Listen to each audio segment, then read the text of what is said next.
think my favorite art project was when I did my panda. I made this very big panda with acrylic paint, and it was probably the best art piece I ever did. Well, we took a cup and colored it with markers and put it in the oven, and it melted down to a flat position, and it looked like a frisbee. Yes. The horse. And your horse is up there, huh? Yeah, the horse is up there. Do you remember which one it is? It's the brown one on the very end with the black buttons. Oh, up there at the very top? Yeah. I'll get one. I'll get that. What about you, Audrey? What's your favorite thing that you've ever made? That monster puppet thing. Shadow puppet. The shadow puppet. Yeah. The horses stand out, and it may be because I see them out there, and everybody made one, and it was the whole little wall of horses, which I thought was pretty neat. Like stampede. The stampede against cancer. I don't know. They were all pretty great. But art project that I posted and most set my mind is this bird that we did when it was like in 2007, 2008. I love this project that I first came here and we just did a design on this and everything, so it could just stand out there so the patients can look at it and walk by and see all the beautiful colors on the bird. Anything that's more abstract, things that involve, I don't know, things you get to be more creative with, not so just staying within the lines, thinking outside the box. Hi, Kiefer. Hi. How old are you? 6. 6. And do you love doing art? Yes. Yes? What do you love about doing art with Arts for Life?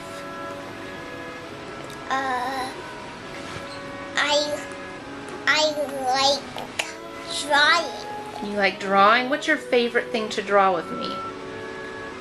That thing that we just did. Oh, you want to show what you just did? What's it called? Is it a portrait? It's a hard word to say. Portrait is a picture of you. Arts for Life is a nonprofit organization dedicated to supporting people with serious illnesses and disabilities. Our visual art, creative writing, and music programs decrease patient stress and anxiety, keep patients active and engaged, and help families cope with the realities of illness. With a dedicated team of staff and volunteers, Arts for Life teaches the arts for over 250 hours each week, serving more than 4,700 young patients annually. Arts for Life helps children every day in 4 cities across North Carolina.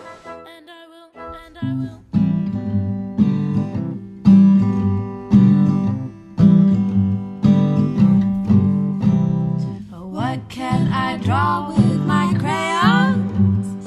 Any old thing that I see. 'Cause when I use my imagination, I can draw a world just for me. Yeah, when I use my imagination, I can draw a world just for me. Green is the color of my grizzly bear Gus as he gallops through the grass past a yellow school bus. He might growl at your grandma, but she shouldn't be scared. There's nothing but love in a green grizzly bear. Oh, what can I paint with my paint? If you haven't seen Arts for Life in person and up close, it's hard to explain the difference that it makes in each child's life that I've seen participate in the program. But my daughter in particular has participated in the program now for 6 years, and she's been coming to Duke for about 29 years. She's a special needs child, and she's still very tiny, and she enjoys art so much, so this fit in perfectly for her. And Michelle is deaf, and Mary Margaret has been very good at learning sign language and using that, and she works with Michelle. Whenever she wasn't able to come out of her room because her counts were so low, art and music would come to her room, and that was sometimes the only time she had interaction with other people other than our family. And that really meant a lot for her, to get that attention and to be able to use her mind on something other than what's going on with her body.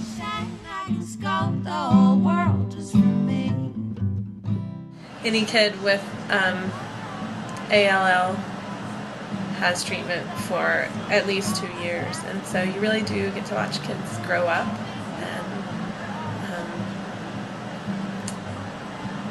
And there's one in particular that I remember, a girl that I worked with who had ALL. She came back, it was probably 4 or 5 years later, and it just happened to be on a day that I was working for off treatment, and she sat down and wanted to do every project that she possibly could in the time that she was there, and she was just telling me how much she loved art and how many art contests she'd been in and that she'd won, that she'd been in a contest that was at the mall, and you know, she was really just an artist at heart, and I knew that she wouldn't have had the same exposure to art if she had not been exposed to Arts for Life. I have been working with Arts for Life, for 10 years. Yes, it has been a long time. Throughout the years that I work with them, I have remembered and have learned the ability to know that I'm able to create something artistically. Through that, I've been just so fascinated with art that I really do enjoy doing that. I've been doing the Arts for Life program for at least 6 or 7 years, maybe longer. I think it's amazing because when you come to Duke, it's usually not for the best reasons, but it gives you a chance to not think about that, kind of get away and just feel like more like you're hanging out with friends, doing art, doing something fun, as opposed to, you know, sitting there thinking about medicine or any other bad things that are going on while you're in the hospital.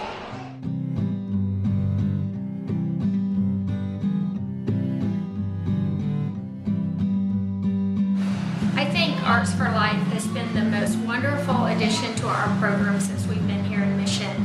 It has revolutionized the way we practice medicine. I had a mother who lost her child to cancer tell me that she was driving in her car and something rolled out from under the seat. And when she picked it up, it was something that her child, who had since died, had made during Arts for Life. And she said it gave her such comfort because it brought her back to the time when he was happy and making these crafts, and it was a memory that she really cherished for him from her child. You just see a child walk into the waiting room and a huge smile comes across their face, and how heartwarming and really touching that is to see a child who has the potential to endure a pretty significant amount of suffering going through this process, have the opportunity to smile and have fun and learn and create with the teachers with Arts for Life. I find it's a huge way that these kids are communicating with us and telling us stories that we wouldn't have heard otherwise, and learning a lot about them and their illness and how they're healing and how they're coping, as well as something fun for them to do, and it's exciting for them, and their development in that and how their art gets better and better and more detailed is really fun to see. Provides our patients, our families, I would say just our patients, but even the siblings, an opportunity to express themselves through art. Not only does it provide distraction, but we've had many kids who have had anxiety or depression and been able to express those feelings strictly through art. They didn't really want to talk about it.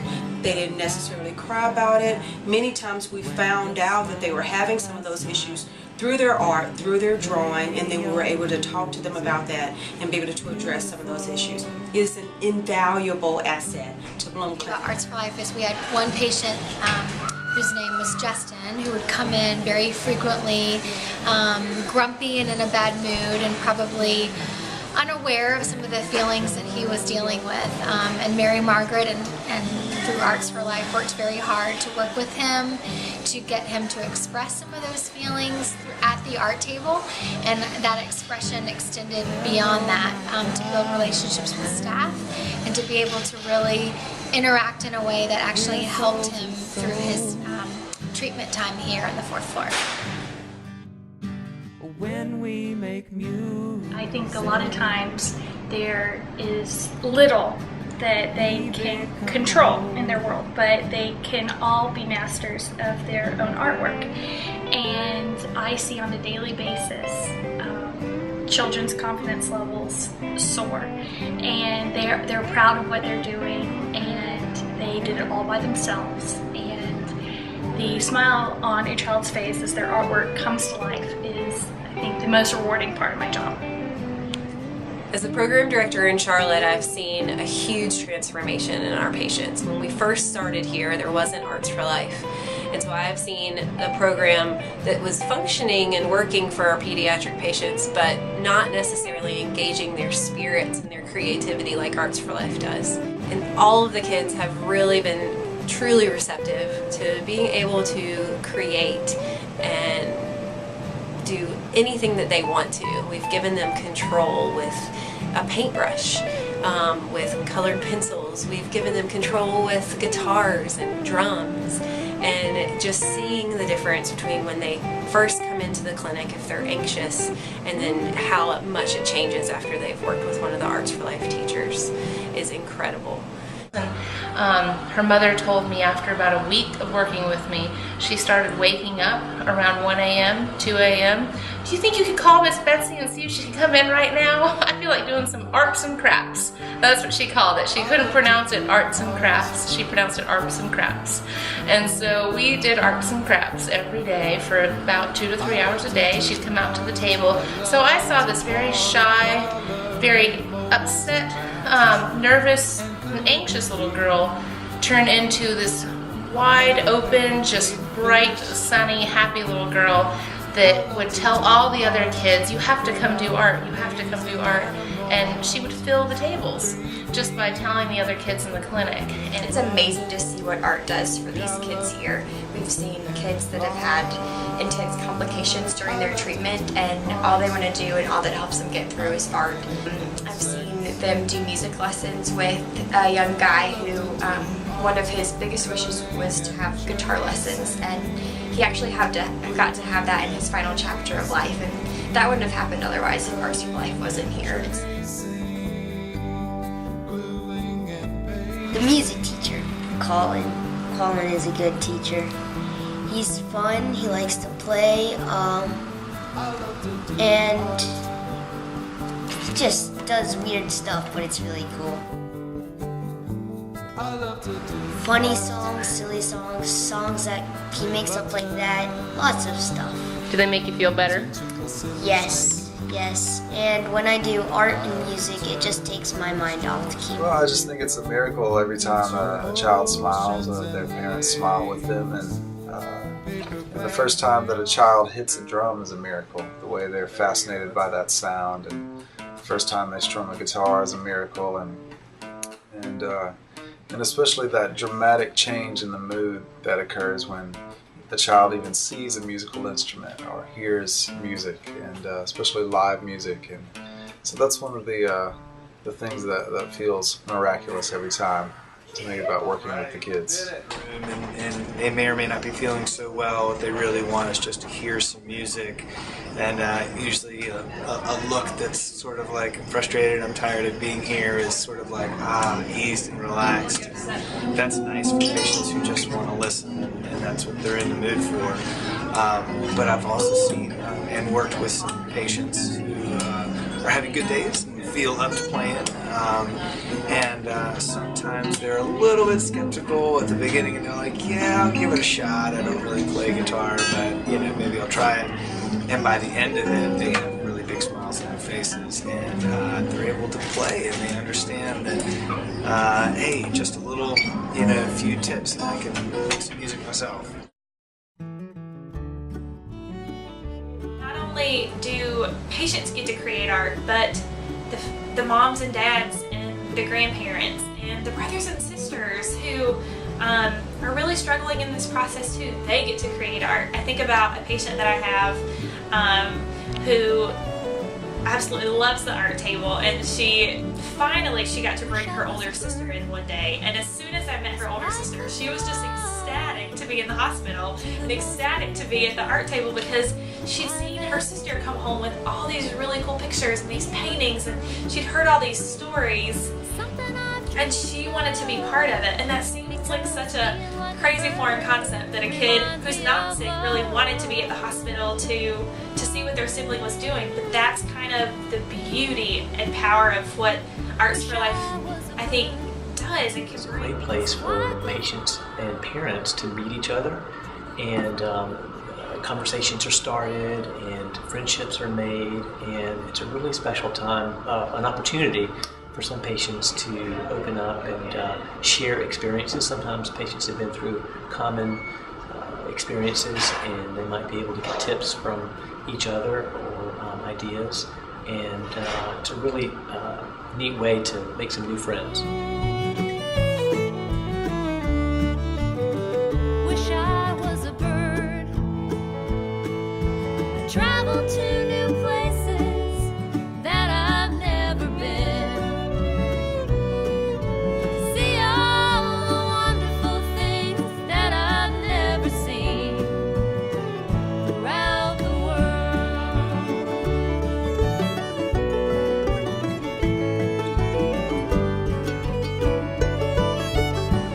I love seeing that their day is just a little bit brighter because of Arts for Life, and I love that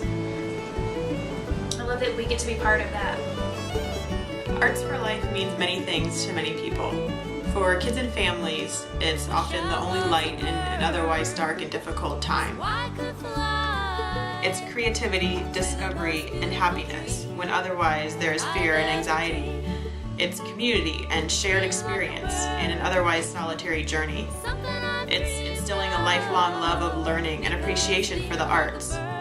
For nurses and doctors, it's being able to treat kids with a positive outlook who come into the clinic ready to face their treatments head-on and tell their stories through art and music. When a child is diagnosed with a serious illness, you don't know how to react. But every day we see the patients and families we work with react with bravery and courage. That's why they are our everyday heroes, and why we are honored and privileged to support them through the most difficult times of their lives.